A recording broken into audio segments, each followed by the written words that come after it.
A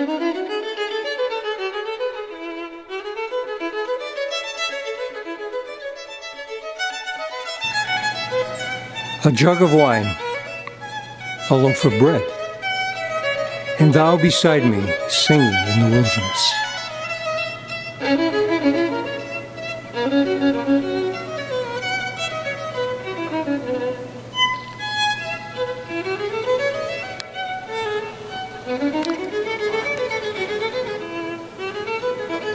Won't you come join me? I will.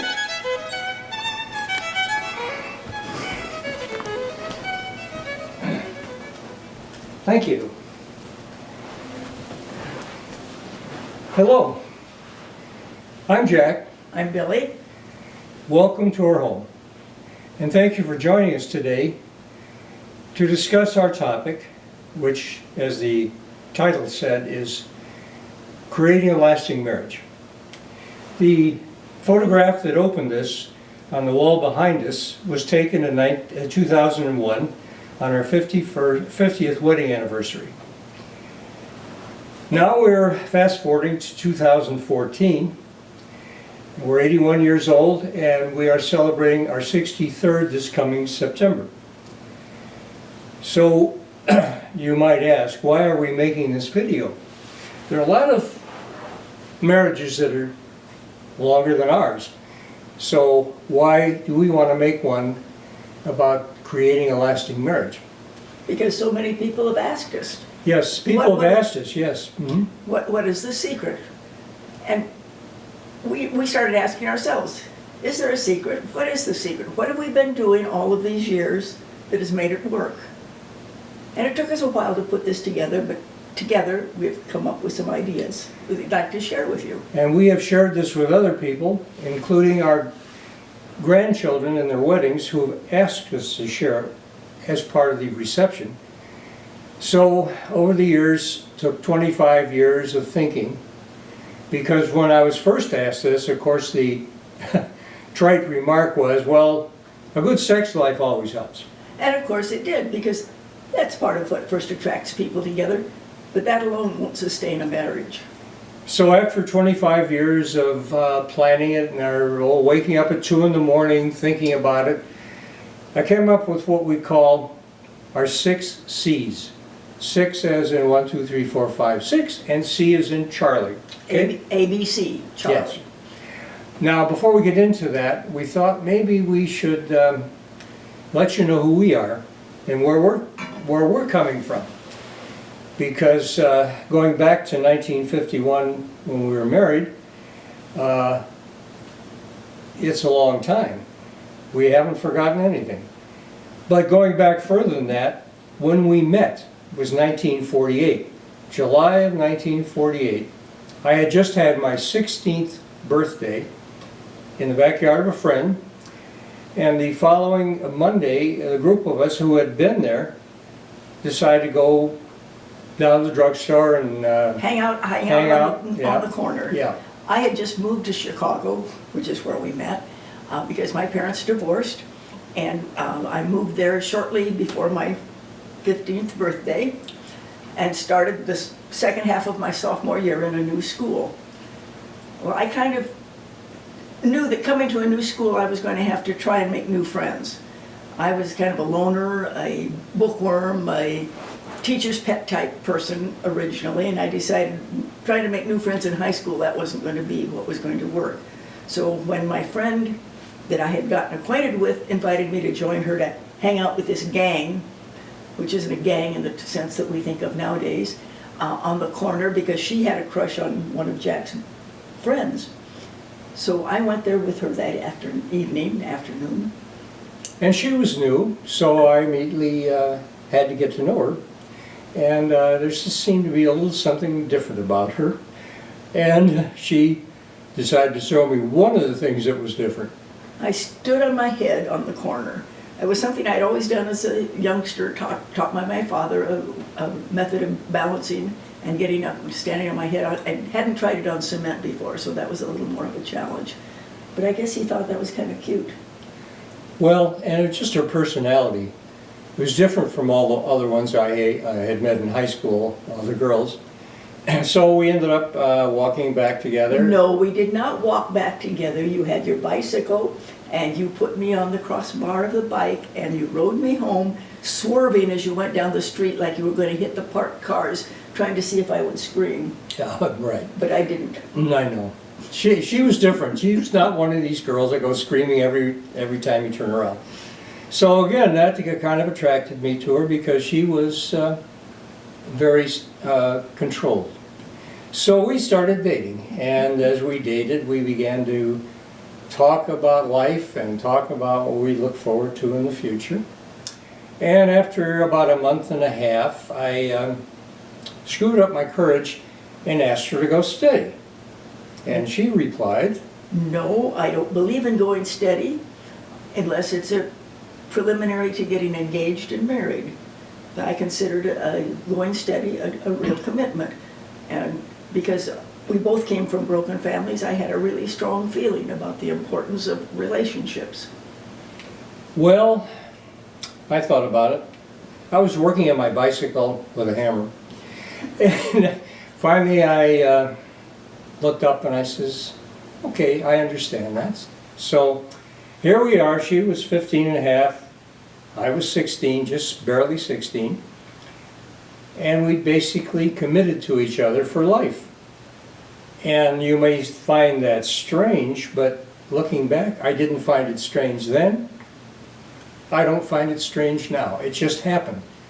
And so the last 2 years of high school, we had our classes together, and we spent a lot of time in her mother's kitchen discussing what we wanted out of life. She wanted 6 boys. I wanted 6 girls. Well, now we have 6 children, and they're married, so We have had 4 boys and 2 4 girls. boys and 2 girls. They're all married now, so we now have 6 boys and 6 girls. So we both got our wish. Well, during the course of the last few years, we discussed a lot of things about where we were going in life, and Well, when we were dating, yeah, we found we had so much in common. we had a lot of things in common. We liked the outdoor activities, riding his bike, Yeah, running on the beach, taking long walks along the waterfront, visiting museums, going to opera, concerts, musicals, musicals. Yes, and school dances. yes, yeah. From square dances in a barn yeah. and hay rides to fancy dances in hotels. Well, and along the course, we both, in the last year, were inducted into the National Honor Society. So, but I must say that my grades improved considerably after I met her. I got straight A's the last 2 years. But anyway, we graduated, and I must say my mother was not happy with this arrangement. I'm an only child. Billy has a sister. But my mother thought, well, I wasn't good enough for this, it. I was, yeah. Mothers never think their sons are. That's not no. always true, but Yeah. it is in many cases. Anyway, I went off to college for 1 year, and came home at Christmas, and almost didn't go back to college because I got into a snit with my mother again about dating Billy, and so They said they wouldn't send him back to college unless he broke up with me. And she had come to me to tell me to break up with him, and I wouldn't do it. I said it's up to us to make our decision, and Jack wouldn't do it, break up with me either.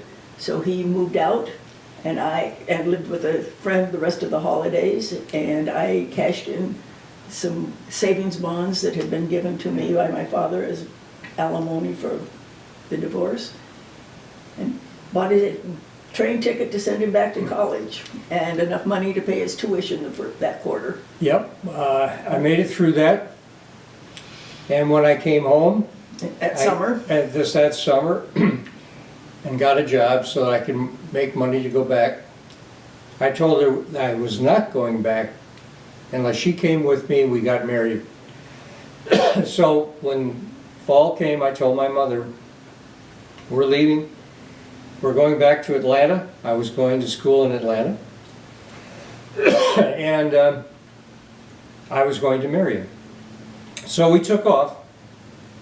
We were 19 and 18 and a half at that time, and went down to Atlanta.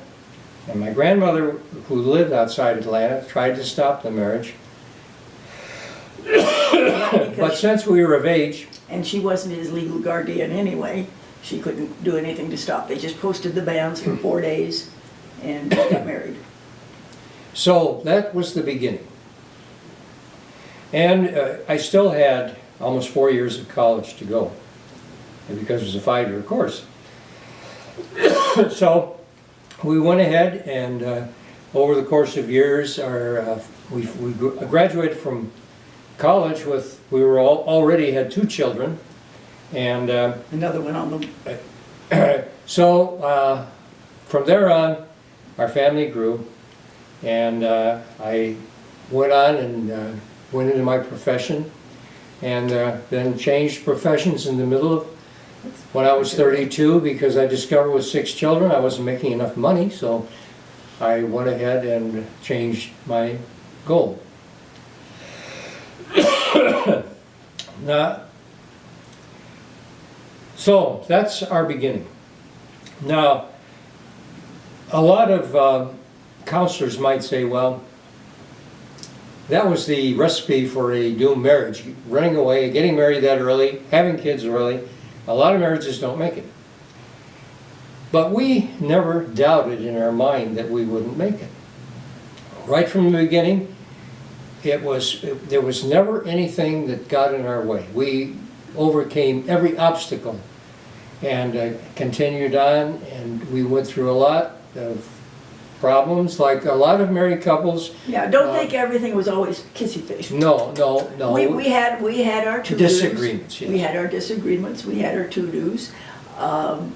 I can remember one in particular, and I have no idea what the argument was about. He started chasing me around the coffee table, and pretty soon we tripped and I fell across the coffee table and he came tumbling down with me, and then we just started looking at each other and laughing. Yep. Oh, yeah. I tell you. This is just ridiculous. We had a lot of events like this where we ended up laughing a lot.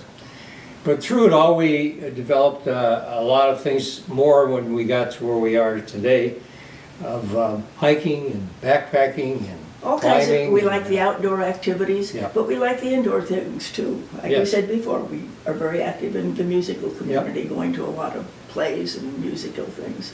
But there's just a lot of things that we do together.